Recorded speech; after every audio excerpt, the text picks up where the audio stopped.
আসসালামু আলাইকুম। আশা করি আপনারা সকলে ভালো আছেন। আজকে আমি যে বিষয়টা নিয়ে আলোচনা করব সেটা হচ্ছে অনেকে দেখা যায় যে কানে কম শুনে পরবর্তীতে ডাক্তার দেখিয়েছে, ডাক্তার ট্রিটমেন্ট করার পর তাকে হিয়ারিং এইড বা কানের মেশিন সাজেস্ট করে। সেক্ষেত্রে আপনি কোন কানের মেশিনগুলো নিবেন বা কানের মেশিনের দাম কত, কানের মেশিন সম্পর্কে আপনাদের কোনো ধারণা নেই। তো এই বিষয়ে আমি আপনাদেরকে একটু ধারণা দিব। দেখুন, কানের মেশিন বিভিন্ন ধরনের হয়ে থাকে। RIC, CIC, BTE. দেখবেন কিছু কানের মেশিন বাইরে আছে, কিছু কানের মেশিন বা হিয়ারিং এইডগুলো মানে ফুটার ভিতরে থাকে। যে সমস্ত হিয়ারিং এইড বা কানের মেশিনগুলো কানের ফুটোর ভিতরে থাকে, এয়ার ক্যানেলের ভিতরে, সেগুলোকে বলা হয় সিআইসি, ছোট মেশিন। আর বাইরে যেগুলো থাকে ওটার মধ্যে আবার দুইটা আছে, সেটা হলো একটা হলো বিটিই আর একটা হলো আরআইসি। তো যাই হোক, এগুলো নিয়ে আমি বিস্তারিত কথা বলবো না, প্রাইস নিয়ে কথা বলবো। কারণ যখন ডাক্তারে কানের মেশিন সাজেস্ট করে তখন মূলত সর্বপ্রথম আসে কোন কানের মেশিন কত দাম। আমি যার কাছ থেকে কানের মেশিনগুলো নিচ্ছি, হিয়ারিং এইডগুলো নিচ্ছি, তারা কি আমার কাছ থেকে দাম বেশি নিচ্ছে কিনা।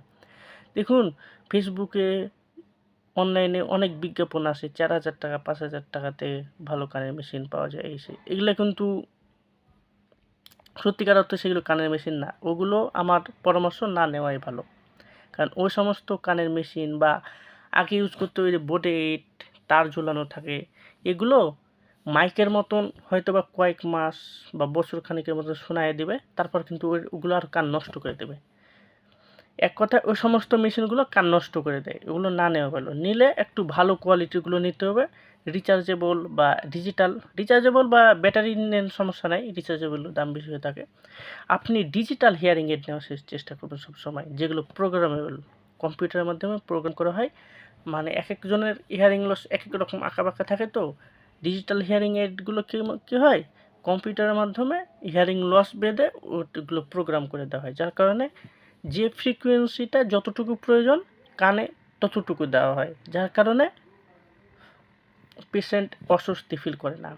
তার কাছে মনে হয় না যে আমার কানে মাইক বাজতেছে, সে মনে করে আমি কান দিয়ে শুনি।